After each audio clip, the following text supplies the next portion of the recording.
This is the office అండి. This is the office. ఏంటి purpose of ఏంటి ఏ వర్క్ పర్పస్ మీరు ఏ పర్పస్ లో ఈ office This is the office. Okay మీరు excuse me you have to give reply మీరు ఏ పోలీస్ పొలిటికల్ బ్యాక్గ్రౌండ్ ఏదో ఉంది అంటున్నారంట అలాంటి ఏం లేదు. మీరు ఏ పర్పస్ లో ఇక్కడ రావడం జరిగింది చెప్పండి మీరు ఒక అమ్మాయి బాధితురాలు తను వచ్చి మీడియా అవనివ్వండి కదా మీరు చెప్పాల్సిన రెస్పాన్సిబిలిటీ ఉంది. ఎక్స్క్యూజ్ మీ, ఖచ్చితంగా చెప్పాలి. పోలీస్ మాట్లాడడానికి నాకు అనుమతి ఇచ్చాక నేను మాట్లాడతాను. ఆల్రెడీ మాట్లాడాను. ఫస్ట్ మీరు ఏం లేదు మీడియా మీరు ఏ పర్పస్ లో మీరు ఇక్కడ వచ్చారు Don't give. మీరు ఏ పర్పస్ లో ఇక్కడికి వచ్చారో చెప్పండి చెప్పండి మీరు మాట్లాడాల్సిందే. ఈ అపార్ట్మెంట్ రావడం జరిగింది చెప్పండి He's my colleague and he's my friend అండి. He's my colleague and friend. లేరండి అవన్నీ ఫాల్స్ అండి. ఓకే సరే ఎప్పటి నుంచి మీ ఇద్దరికి పరిచయం? ఇక్కడ ఏ పర్పస్ లో ఉన్నారు? మీ పేరమ్మా మీ పేరేంటో చెప్పండి. పేరు చెప్పొచ్చు. You can say your name. Police తో మాట్లాడిన తర్వాత మాట్లాడతాను. Madam you can tell your name. మీరు ఇప్పుడు అంటే మీరు రెండు స్పందన ఇవ్వకపోతే నక్షత్రం చెప్పింది నా నిజం పేరు అనుకుంటా. సారా అండి. మీ పేరు సారా ఎప్పుడు వచ్చారు ఇక్కడికి ఈ అపార్ట్మెంట్కి ఎప్పుడు రావడం జరిగింది తేజ్ గారు మీరు చెప్పండి. మీరు ఇవ్వాల్సిన క్లారిటీ ఏంటో చెప్పండి. మీరు అది కార్ కీ సేవ్ అమ్మా నాది సార్ చూడండి చెప్పండి. ఏంటి అసలు ఎందుకు ఇన్ని ఆరోపణలు చేస్తుంది మీ వైఫ్? మీ పాపను కూడా తీసుకొచ్చి మీ ఇంటి ముందు ధర్నా చేస్తుందంటే ఏం జరిగింది అసలు? ఇది ఇల్లు కాదండి, ఫస్ట్ ఆఫ్ ఆల్ ఇట్స్ నా ఆఫీస్. ఇది ఇల్లు నా ఇల్లు కాదు, ఇది సినిమా ఆఫీస్. Cinema office. ఆమె ఎట్లా పరిచయం? ఆమె పేరేంటి? ఎవరు? ఇప్పుడు అమ్మాయి ఉంది కదా, ఆమె ఫ్రెండ్ అండి, కొలీగ్స్ ద్వారా పరిచయం. సినిమా ఆఫీస్ అంటున్నారు. ఏ పర్పస్ లో ఇక్కడికి రావడం జరిగింది అంటే ఏంటి?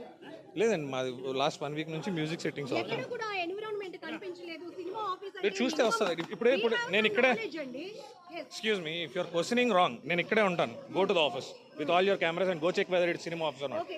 వెళ్ళండి, just go now. It's my personal movie office and it's not banner. I'm a hero, ఇది నా పర్సనల్ ఆఫీస్. ఓకే, నాకు మూవీస్ లో వర్క్ చేశారు. మీరు పైకి వెళ్ళి ఫస్ట్ ఆఫీస్ కాదు అన్నారు. You please go and check whether it is an office or not. First thing.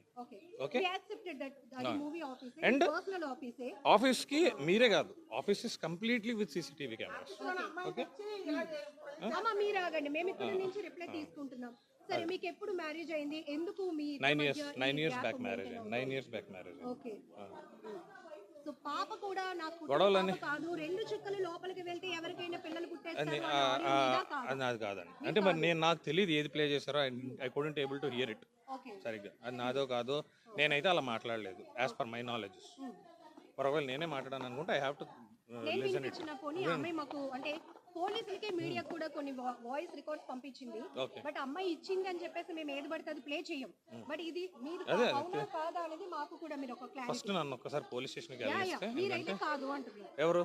నేనైతే అలాంటి మాటలు మాట్లాడే వ్యక్తిని కాదండి. That's what I'm telling. ఇప్పుడు ఎందుకు మీ భార్య మీ పైన ఎందుకు ఎలిగేషన్స్ చేస్తుందని మీరు అంటున్నారు? ఇప్పుడు కాదండి, she is doing it from last 4 years. దేనికోసం? ఎలిగేషన్స్ కి రీజన్ ఏ ఉంటుంది సార్, కక్ష సాధింపండి. ఎలిగేషన్స్ రీజన్ ఏ ఉంటుంది. తను డబుల్ డిమాండ్ చేస్తుందని మీరు ఇప్పుడు రీసెంట్ గా డొమెస్టిక్ ఏదో ఒక డిపార్ట్మెంట్ ఉందండి, women welfare department, family government, they called us for a counselling. ఆ కౌన్సిలింగ్ లో నన్ను అడగడం జరిగింది, మీకేనా ఆమె మీద పగ ఉందా, కలుస్తారా? నేను కలుస్తానని చెప్పాను. అదే క్వశ్చన్ ఆవిడని అడగడం జరిగింది. నాకు 3 కోట్లు ఇస్తే నేను ఆయన్ని వదిలేస్తాను, ఆయన నచ్చిన సినిమాలు చేసుకోమని, లేకపోతే ఒక్క సినిమా కూడా చేయనివ్వను, నేను మీడియాకి వెళ్తాను, అతను పరువు తీస్తాను అని డైరెక్ట్గా పోలీస్ స్టేషన్లో ఆ ఉమెన్ వెల్ఫేర్ డిపార్ట్మెంట్లో ఆవిడ మాట్లాడినట్టు మీరు వెళ్ళి వాళ్ళని enquiry. This is already planned thing. ఏంటండి? ఏం ఎవిడెన్స్? What evidence? అది ఉమెన్ వెల్ఫేర్ వాళ్ళతో కలిసి కాదండి, వాళ్ళు కలపడానికి పిలిచారు. వాళ్ళ ముందు ఆ మాట ఎప్పుడైతే అన్నారో మిమ్మల్ని కలపలేమండి, మీరు కోర్టులో చూసుకోండి వాళ్ళు పంపించేసారు. లీగల్ పోలీస్ స్టేషన్లో మాట్లాడిన దానికి, వెల్ఫేర్ డిపార్ట్మెంట్లో మాట్లాడిన దానికి ఎవిడెన్స్ ఏముంటుంది?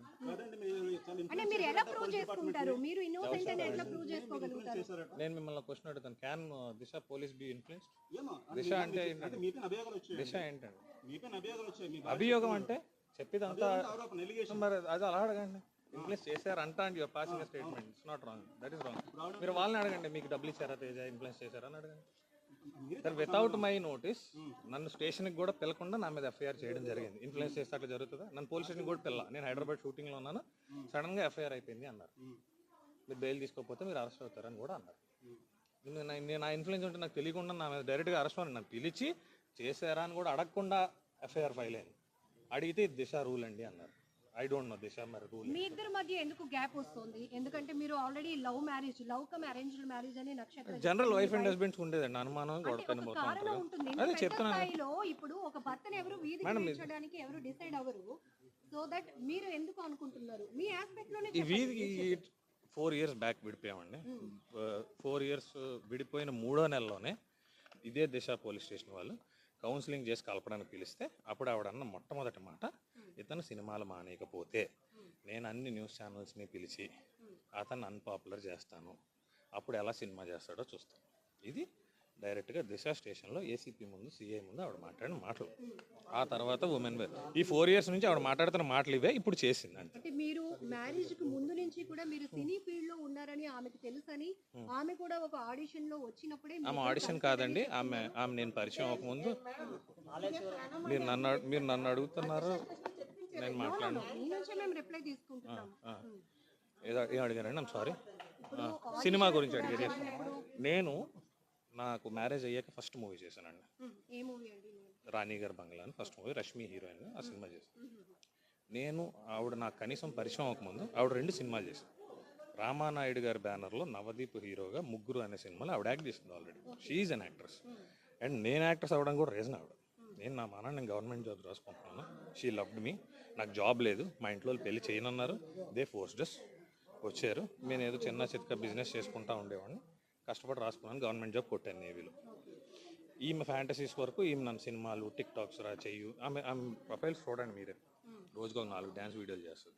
ఇప్పుడు ఏడుస్తున్న ఈమె లాస్ట్ మంత్ దుబాయ్ ఈమెని ఈమె కూతురు దుబాయ్ వెళ్ళి కాంపిటీషన్స్ చేసి వచ్చారు. ఆమె కూతురు అంటున్నారు, మీ కూతురు కాదా? మరి మీరు అడిగిన క్వశ్చన్కి సమాధానం చెప్పి, మరి నా కూతురు అయితే నా పర్మిషన్ ఉండాలి కదండి. When she has to move to Dubai, అది కూడా చిన్న బట్టలు వేసుకుని ఒక ర్యాంప్ వాక్ చేయాలంటే ఒక తండ్రిగా పర్మిషన్ అడగాలి కదా.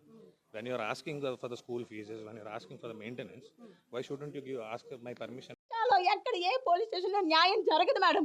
ఈ రోజు నేను రెడ్ హ్యాండెడ్ పట్టుకోపోతే కోర్టులో ఇది సాక్ష్యం చెల్లుతుంది అంటారా? నేను నా నోటి మాటతో చెప్తే చెల్లుతుందా?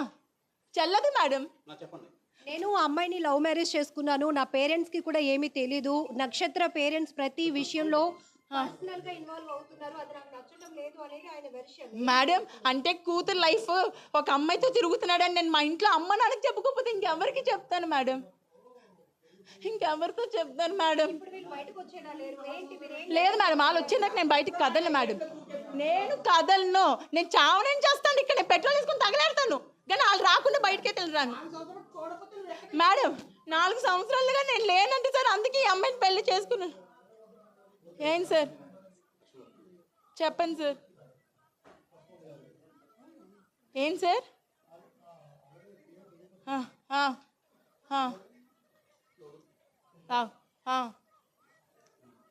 సార్ ఈ నిజంగా లా తెలిస్తే వాయిస్లో కూడా ఫారెన్సిక్ ఉంటుంది, సార్. నేను తన వాయిస్ కాకపోతే నన్ను శిక్షించండి సార్, తన వాయిస్ కాకపోతే నన్ను శిక్షించండి, ఫారెన్సిక్ తీసుకెళ్ళండి. నిజంగా అది వాయిస్ తనది కాకపోతే ఫారెన్సిక్లో టెస్ట్ చేయించండి సార్, అది కూడా ఉంది వాయిస్ రికార్డ్లో కూడా, అది ఫారెన్సిక్ ఉంటుంది సార్,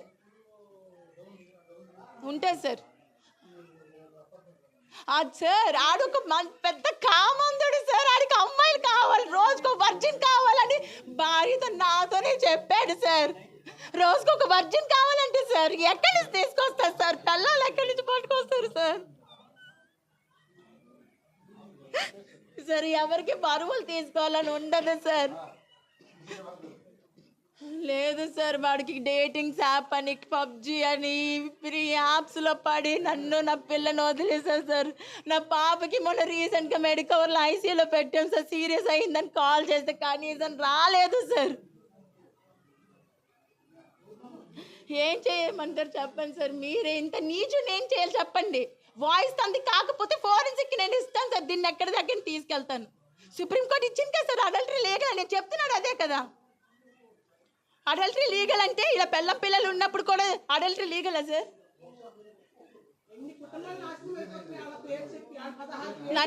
నన్ను మ్యారేజ్ చేసుకున్నాడు, నన్ను ఎలా మ్యారేజ్ చేసుకుంటాడు సార్? నేను డివోర్స్ కూడా పిటిషన్ వేయలేదు సార్.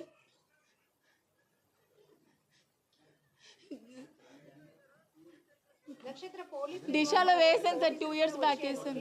ఏం డిమాండ్ చేస్తున్నారు? నాకు అమ్మాయి బయటికి రావాలి సార్. మీకు స్వతహాగా మీరు ఏ పోరాటం చేసినా ఇక్కడ మేడం మీకు ఒక్క విషయం చెప్తాను, ఇలాంటి ఎదవల్ని వదిలేస్తే రోజుకొక అమ్మాయిని పాడు చేస్తాడు మేడం వీడు. నాకు తెలుసు సార్, తెలుసు సార్. ఇవాళ అమ్మాయిని డైరెక్ట్ గా చూడడం సార్. ఆ అమ్మాయి ఒక పాప ఉంది కదా ఆలోచించాను సార్, పాప కోసం నేను ఒక్క పాప గురించి ఆలోచించాను. కాలుగొల సంబరం తీసిన దాకా నేను మొదలు వస్తుంది బయటికి. ఇది పొలిటీషియన్ కూతురు అంటే మరి ఏ పొజిషన్ వాళ్ళ నాన్నగారండి ఇతను, వాళ్ళ అమ్మగారు బీబీకే కాలేజీలో ప్రొఫెసర్ అండి ఆవిడ. వాళ్ళే చేతులు ఎత్తిసారండి, నేనేం చేయలేము అలాంటి అదొకటని.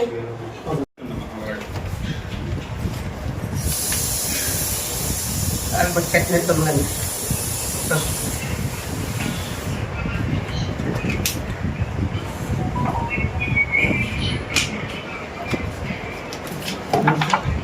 అలా